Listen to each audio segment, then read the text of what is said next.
Yang ketiga, wasolatul kusufain, yaitu sholat dua gerhana. Kusufis syamsi wal komari, baik gerhana matahari maupun gerhana bulan. Berapa rakaat? Wa aqalluha rakaatani.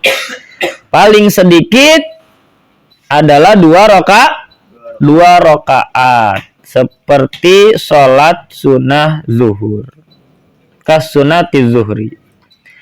Wa adna kamaliha ziyadatu qiyamin wa qiraatin wa ruku'in fi kulli rakaatin. Dan dikatakan, dan paling sedikit dikatakan sempurna ialah dengan menambahkan berdiri, bacaan Fatihah, dan ruku pada setiap rakaat. 2 kali berdiri, 2 kali ruku, 2 kali i'tidal pada setiap rakaatnya. Nah, inilah yang maksudnya itu adalah sholat kusuf ini bacaannya itu harus ada ayat sajdah. Harus ada ayat sajdah.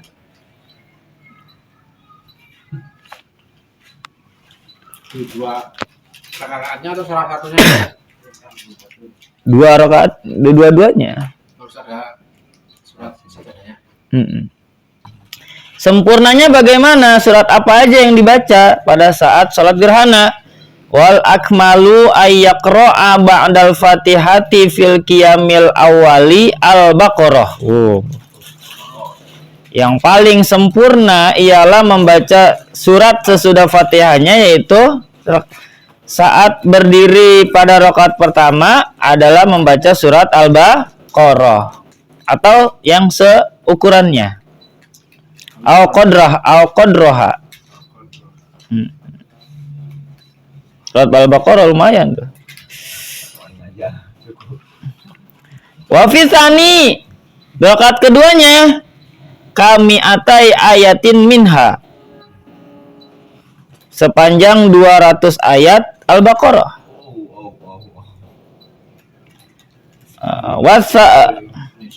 Wasalisu kami ati khamsina, pada rakaat ketiganya sepanjang 150 ayat. Jadi maksudnya rakaat pertama itu sunnahnya membaca surat Al-Baqarah. Surat Al-Baqarah itu berapa ayat? 283-an ya. Kemudian rakaat keduanya itu membaca surat lagi kurang lebih 200 ayat. Rakaat ketiganya 150 ayat. Rakaat keempatnya warabiun kamiatin, itu sepanjang 100 ayat. Kayaknya kalau di kita ini udah kabur jamaah. Hilang. Udah pada hilang.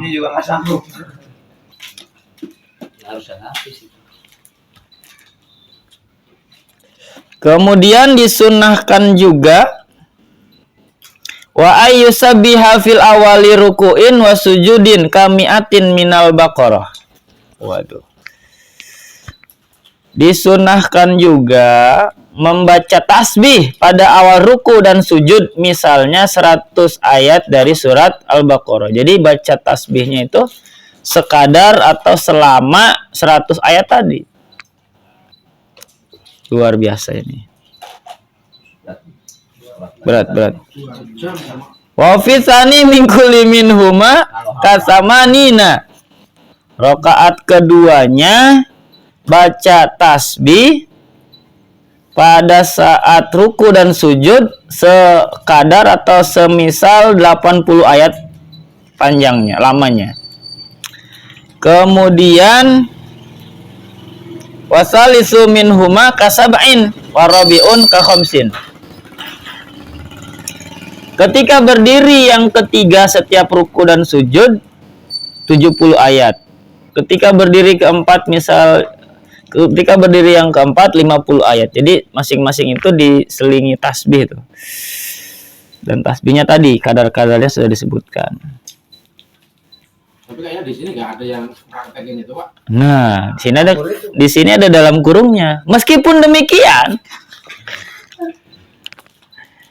apabila bermaksud mempersingkat pembacaan Fatihah saja pada setiap rakaat tanpa membaca surat atau ayat sebanyak tersebut tadi, boleh saja. Nah, ini yang dipakai. Telah pula menggantinya dengan surat-surat yang pendek.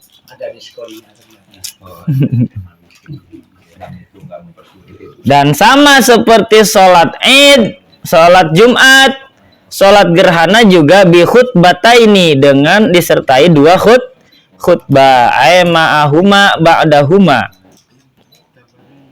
Setelah sholat Id dan gerhana.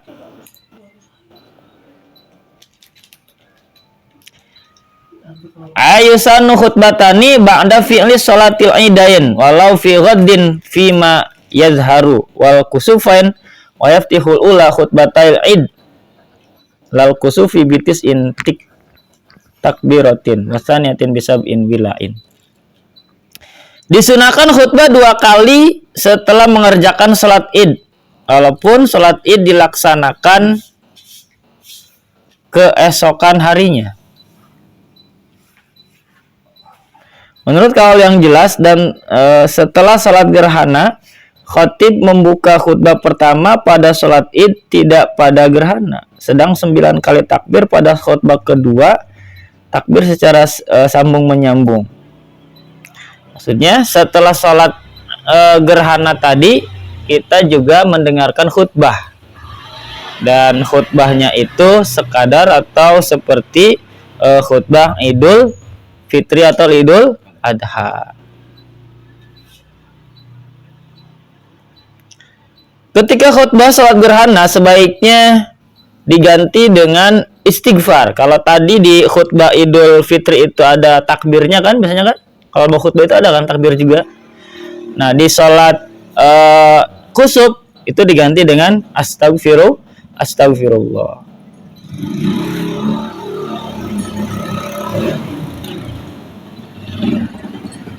Karena gerhana di situ bisa jadi bentuk ujian, bentuk peringatan dari Allah kepada kita supaya kita terus berada istiqomah di jalannya. Wayam bagi ayab sila bainal khutbataini bitakbiri, seyogianya khatib memisahkan antara 2 khutbah itu dengan takbir, bitakbir. Dan sunnah wa yukthiru minhu fi fusulil khutbati, memperbanyak bacaan takbir pada setiap pasal khutbah sebagaimana menurut Syekh Subki. Nah, itu. Udah dapat 4 ya. 2 tapi dibagi 2 kan? Salat Id 2, salat gerhana 2. Itu contoh-contoh salat sunnah yang dilakukan secara berjamaah. Kenapa berjamaah? Karena setelah sholatnya ada khutbah. Ada khutbahnya. Itulah yang menyebabkan sholat sunnah itu dilakukan harus berjamaah. Karena dalam khutbah itu ada yang bicara dan ada yang mustami, yang mendengarkan khutbah tadi. Minimal jamaahnya berapa orang, Pak? Sama kayak kalau sholat Jumat kan 40. Nah, kalau sholat sunnah ini nggak ada batasan. Nggak ada batasan. 2 orang bisa, Pak? Bisa. Kalau jamaah yang lainnya nggak malu, sekian banyak orang mesti cuma berdua. Terlaluan banget. Khutbah lagi. Berdua aja belum, ngobrol aja udah. Terus untuk lokasinya, Pak? Lokasinya Kalau Idul Fitri Idul Adha di lapangan. ya kemarin Kalau sholat gerhana itu di mana, Pak? di masjid. Di masjid. Kalau memang di masjid tidak memungkinkan, boleh di lapangan. Seperti di sholat Jumat atau sholat Id gitu. Apa? Di rumah bisa kali, Pak? Di rumah kalau ada yang siap khutbah, Yang sholat sederhananya itu loh. Idul Fitri aja nggak mungkin tuh. maksudnya di rumah ini ngikutin yang jamaah besar di lapangan tadi, kitanya di rumah, atau kita bikin sendiri di rumah? Bikin sendiri. Ya silahkan di rumah, keluarga. Ya, yang penting tadi khutbahnya dapat. Bikin mimbar juga di rumah. Iya, harus ada yang khutbahnya juga. Waktu COVID ada seperti itu waktu COVID ada. Ya Idul Fitri ya, Idul Fitri ya. Itu apa namanya? Sholat itu memang ada di rumah.